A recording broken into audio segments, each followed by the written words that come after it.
جو کہ ایک بہت ہی شرمناک بات ہے. اس لیے عرب اپنے آپ کو لیڈرشپ کے دائرے سے باہر نکال چکے ہیں از بخود.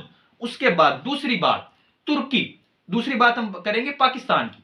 پاکستان کو اللہ تعالیٰ نے بے شمار وسائل سے مالا مال کیا ہے. 4 موسم آتے ہیں, ہمارے پاس بہترین افواج ہے, ہم ایٹم بوم کی صلاحیت رکھتے ہیں جو کہ پوری دنیا میں ایک واحد اسلامی ممالک ہے جو ایٹم بوم رکھتا ہے.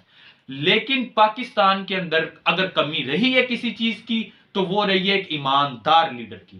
وہ لیڈر جو کہ بغیر کسی کرپشن کے پاکستان کو ساتھ لے کر آگے چل سکے. لیکن وہ لیڈر بد نصیبی سے پاکستان کو ذوالفقار علی بھٹو اور قائد اعظم ان کے بعد وہ نصیب نہیں ہو سکا. جو نصیب ہوئے ان کو باہر کے ملک کی انٹرفیرنس کی وجہ سے, یہود و انصار کے یہودیوں کی انٹرفیرنس کی وجہ سے, جس طرح ذوالفقار علی بھٹو کو آپ کو جانتے ہیں ان کا کیا انجام ہوا, قائد اعظم کو کس طرح سلو پوائزننگ دی گئی. تو یہ نہیں دیکھ سکتے, ان کی نظر میں کھٹکتا ہے پاکستان. اللہ پاکستان کو ایک بہترین لیڈرشپ سے نوازے تاکہ پاکستان بھی اس لسٹ میں شامل ہو سکے. فی الحال پاکستان اس لسٹ میں شامل نہیں ہے کیونکہ پاکستان اقتصادی طور پہ کمزور ہے, پاکستان معاشی طور پہ کمزور ہے, اور پاکستان IMF کے پنجوں کے اندر جکڑا ہوا ہے. اس وجہ سے پاکستان نے اپنے آپ کو اب رہ گیا پیچھے ترکی. آج ترکی کی مسجدیں بھری نظر آتی ہیں اور اس سب کا سہرا ہم دیتے ہیں صدر طیب اردگان کے سر کے اوپر. کیوں؟ کیونکہ ان کی ایک افکار ہیں. وہ افکار کو ہم سمجھنے کی کوشش کرتے ہیں. پہلے تھوڑا سا ہم طیب اردگان کی بایوگرافی دیکھ لیں. صدر طیب اردگان صاحب جو ہیں وہ 26 فروری 1954 کو ایک غریب اور متواتر گھرانے میں پیدا ہوئے. اس کے بعد انہوں نے اپنی مدرسے سے تعلیم حاصل کی جس کا 25% نصاب اسلامی اقتدار کے اوپر تھا, قرآن و سنت کے اوپر وہ مبنی تھا, اور اس کی وجہ سے انہیں صوفیزم سے ایک لگاؤ رہا اور وہ ایک پکے اور سچے مسلمان بن گئے. اس پکے اور سچے مسلمان بننے کے بعد اب ان کو ضرورت تھی کچھ سنہری اصولوں کی, وہ اصول جن کو اپنا کے وہ ایک لیڈر بننے کی طرف گامزن ہو سکیں. وہ اصول ان کو ملے صدر عثمانیہ کے, وہ عظیم اصول جس کی وجہ سے 600 سال پوری دنیا کے اندر, 400 سال سے 600 سال کا یہ دور تھا جس کے اندر 400 سال بڑی بہترین حکومت کی ہے پوری دنیا کے اندر سلطنت عثمانیہ نے, اوٹمین امپائر نے. اس کے بعد انہوں نے اپنے 18 سال کی جدوجہد کے بعد 1994 کے اندر انہوں نے استنبول شہر کے اندر وہ میئر بنے جس کو قسطنطنیہ بھی کہا جاتا تھا. اس کے کچھ سالوں بعد انہوں نے اس سب کے دوران انہوں نے بہت سی پارٹیاں جوائن کی, بہت سی سماجی اور سیاسی پارٹیاں جوائن کی.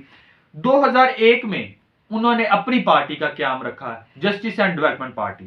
اس کے 1 سال بعد ہی اللہ تعالیٰ کی خوش نصیبی کے ساتھ اور اللہ تعالیٰ کی مدد کے ساتھ 1 سال بعد ہی وہ اقتدار میں آ گئے. اس کے بعد سے اب تک وہی ہیں جو بھی ہیں ترکی کے لیے, یعنی کہ وہ 3 دفعہ وزیر اعظم بن چکے ہیں وہاں کے, 2 دفعہ صدر بن چکے ہیں. اور انہوں نے, آپ نے دیکھا ہوگا کچھ 1-2 سال پہلے کی بات ہے کہ جب ترکی کے اندر مارشالہ لگانے کی کوشش کی گئی تھی 15 جولائی 2016 کے اندر, تو کس طرح سے وہاں کی عوام نے آ کے ٹینکوں کے آگے لیٹے انہوں نے شہادتیں دیں, اور آج تک ان کے مزاروں پہ صدر طیب اردگان صاحب جاتے ہیں تو وہاں پر انہوں نے شہادتیں دیں اور اپنی جمہوریت کو بچایا. اور یہ مارشالہ بھی لگانے کی کوشش کی گئی تھی عیسائیوں اور یہودیوں کے انٹرفیرنس کے بعد, لیکن ان کی عوام زندہ تھی. تو انہوں نے ایک ویڈیو پیغام کے اوپر, صدر طیب اردگان کے ایک ویڈیو پیغام کے اوپر انہوں نے لبیک کہا, اور پوری عوام سمندر کے طور پہ باہر نکل آئی اور انہوں نے اس فوجی بغاوت کو کچل کے رکھ دیا.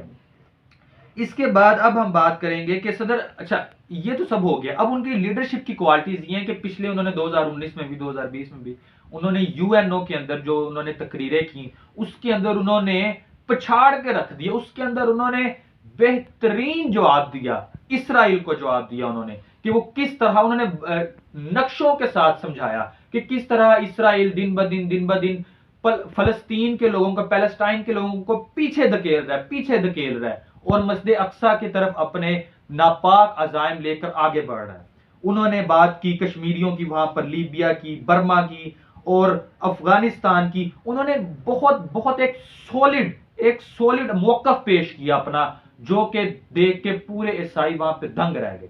اور یہاں پہ ساتھ آپ کی وہ پکچرز بھی چل رہی ہوں گے.